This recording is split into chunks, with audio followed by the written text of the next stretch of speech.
Πάμε.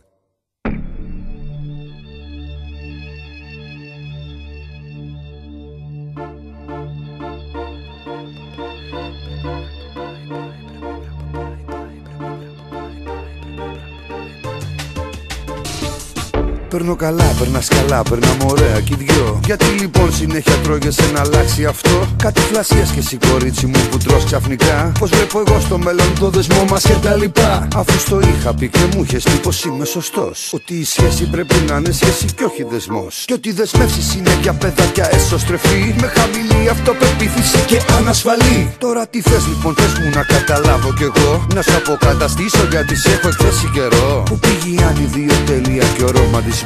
Φέρνα στην κρίση των 30 ή εγώ είμαι τρελός.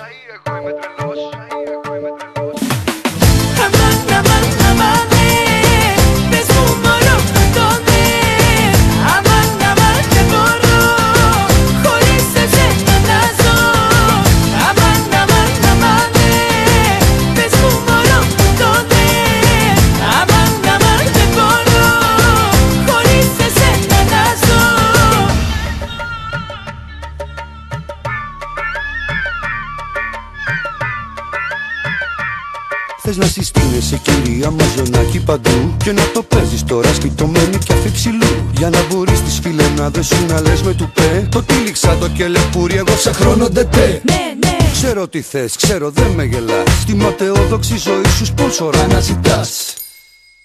Να δίνω μια περιουσία για να πάρεις Ερμές. Μα δεν μου λες, είχες και στο χωριό σου τέτοιες γλυδές. Τουλέκα πάνω από το κεφάλι μου δεν βάζω εγώ. Να με ρωτάς Γιώργο που πας και να σου απαντώ. Να μ' αραδιάσεις ξαφνικά και κανένα παιδί. Κι εγώ να τρέχω πανικό γρήτος για μια ζωή.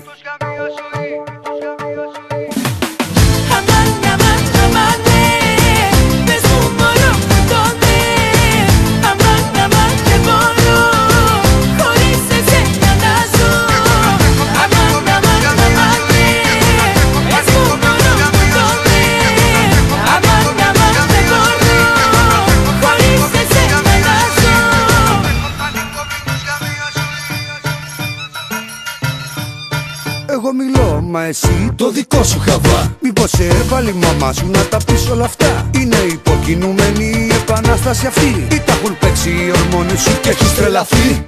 Γιωργάκη, μωρό μου, για κοίτα με εδώ. Είσαι περήφανος τέτοια και θες ξανά να στο πω. Μπορείς το μπούτσι να ψήσεις στον κόσμο ότι μετράς. Μπροστά σε μένα όμως χαλάρωσε γιατί δεν φτουράς. Τζάμπα χτυπιέσαι και μιλάς, βγάλε λοιπόν το σκασμό. Αφού στο τέλος ξέρεις πως θα γίνει αυτό που θα πω. Παίξε στους φίλους σου, ο άντρας θέλει